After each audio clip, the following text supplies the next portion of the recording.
Hello दोस्तों, इस video में हम आपको बताने वाले हैं जीएसटी के अंदर नील रेट गुड्स क्या होते हैं और इसकी सेल एंट्री किस तरह से की जाती है। सेल एंट्री करने से पहले हम आपको रिकमेंड करेंगे कि आप पहले परचेस नील रेट वाली वीडियो को देख लें कि नील रेट वाले गुड्स को कैसे परचेस किया जाता है और जीएसटी रिपोर्ट पे उसका क्या इफेक्ट पड़ता है। परचेस नील रेट की वीडियो का लिंक आपको डिस्क्रिप्शन बॉक्स में मिल जाएगा। अब हम यहाँ पे सेल की एंट्री करना सीखेंगे। यहाँ पे हमने एक एग्जाम्पल पहले से बना रखा है और इसमें मैंने सारी डिटेल दी है, जैसे कि सेल करने की डेट क्या है, इनवॉइस नंबर क्या है, किस पार्टी को आपने प्रोडक्ट सेल किया है। तो आइए अब इसकी अकाउंटिंग की एंट्री चढ़ा के टैली सॉफ्टवेयर में सीखते हैं। सबसे पहले आपको टैली सॉफ्टवेयर पे आ जाना है और यहाँ पे एक कंपनी बना लेनी होगी। कंपनी बना लेने के बाद आपको जीएसटी को इनेबल कर लेना होगा। अब हमें सेल की एंट्री चढ़ानी, तो सेल की एंट्री चढ़ाने के लिए सबसे पहले आपको अकाउंटिंग वाउचर पे आना होगा।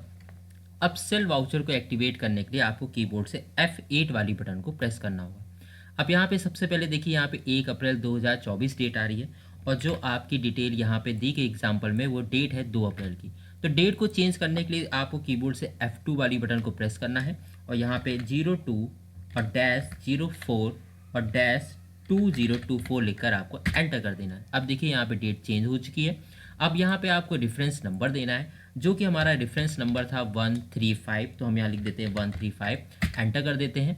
अब आपको यहाँ पे पार्टी नेम पे आ जाना है। अब हमारा जो पार्टी नेम है वो है कस्टमर, तो हम यहाँ पे कीबोर्ड से अल्ट और सी वाली बटन को एक साथ प्रेस करेंगे और यहाँ पे लिखेंगे कस्टमर, एंटर कर देते हैं। अंडर पे आ जाएंगे। अब यहाँ पे आपको ग्रुप को सिलेक्ट करना है। जब भी हम कोई प्रोडक्ट किसी पार्टी को सेल करते हैं तो उसका जो अंडर ग्रुप होता है वो होता है सन्डी डेटर। तो यहाँ से हम सन्डी डेटर को सिलेक्ट करके एंटर कर देते हैं और स्क्रीन को हम सेव करा लेते हैं। अब ये डिटेल जो आ रही है वो है डिस्पैच डिटेल। यहाँ पे आपको जैसे डिलीवरी नोट नंबर देना होता है, ऑर्डर नंबर देना होता है, तो अभी हम इस डिटेल को स्किप कर देते हैं।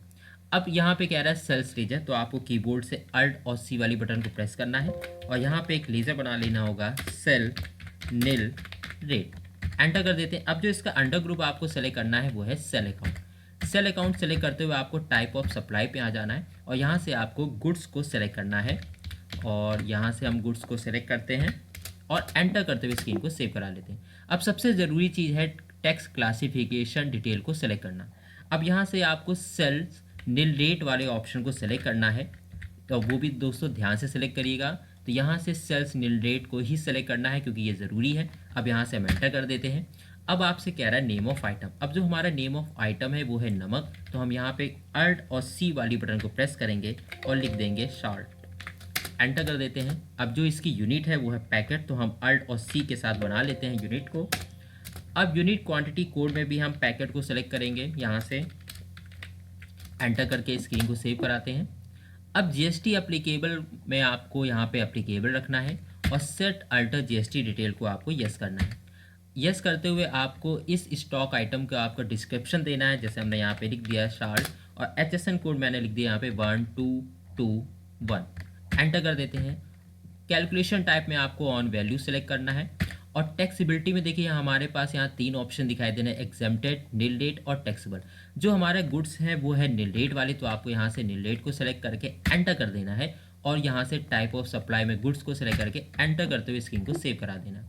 अब जो इसकी क्वांटिटी है वो है 20 पैकेट और जो रेट है वो 20, तो यहाँ से हमने 20 लिखा।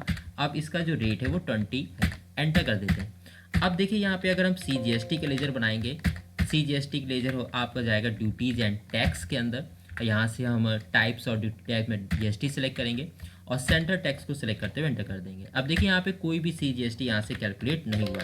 इसी तरह हम अल्ट सी करके SGST का भी लेजर बना लेते हैं, GST और स्टेट टैक्स को सेलेक्ट करते हुए एंटर कर देंगे। अब देखिए हमारे जो गुड्स थे वो नील रेट वाले थे, इसलिए यहाँ पे CGST और SGST दोनों ही कैलकुलेट नहीं हुए। अगर आप इसका टैक्स एनालिसिस भी देखना चाहते हैं तो आप कीबोर्ड से अल्ट बटन और A वाली बटन को एक साथ प्रेस करेंगे। अब देखिए यहाँ पे टैक्स एनालिसिस पे आ गए। अब डिटेल मोड के लिए आपको अल्ट के साथ F1 वाली बटन को प्रेस करना होगा। अब देखिए यहाँ पे कोई भी टैक्सेबल वैल्यू CGST SGST की डिटेक्ट नहीं हुआ है। अब इसकी रिपोर्ट अगर आप वापस से देखना चाहते हैं स्टैच्यूटरी रिपोर्ट में जाके, तो इसके लिए आपको सबसे पहले बैक आना होगा गेटवे ऑफ टैली में, फिर डिस्प्ले पे आना होगा। इसके लिए आप कीबोर्ड से D वाली बटन को प्रेस कर सकते हैं। फिर आपको स्टैच्यूटरी रिपोर्ट पे आना होगा और फिर आपको GST पे आकर एंटर करना होगा। जब भी हम कोई प्रोडक्ट सेल करते हैं तो उसकी जो रिपोर्ट होती है वो GSTR 1 में दिखाई देती है, तो हम GSTR 1 पे आकर एंटर करते हैं। अब देखिए यहाँ पे लिखा हुआ आ रहा है नील रेट इनवॉइस। यहाँ पे देखिए 400 की वैल्यू यहाँ पे दिखाई दे रही है, यानी जो हमारी रिपोर्ट है वो नील रेटेड में आएगी। अब इसको एंटर करके भी आप देख सकते हैं, यहाँ पे देखिए नील रेट की वैल्यू टोटल 400 आ रही। तो इस तरह से आप नील रेट वाले गुड्स को सेल कर सकते हैं। तो दोस्तों अगर ये वीडियो आपको पसंद आई हो तो इस वीडियो को लाइक, शेयर और हमारे चैनल को सब्सक्राइब जरूर कर लीजिएगा और बेल आइकन को भी प्रेस कर दीजिएगा ताकि आपको फ्यूचर में आने वाली वीडियो की तुरंत आपको अपडेट मिल जाए। तो दोस्तों मिलते हैं अब नेक्स्ट वीडियो में। Thank you.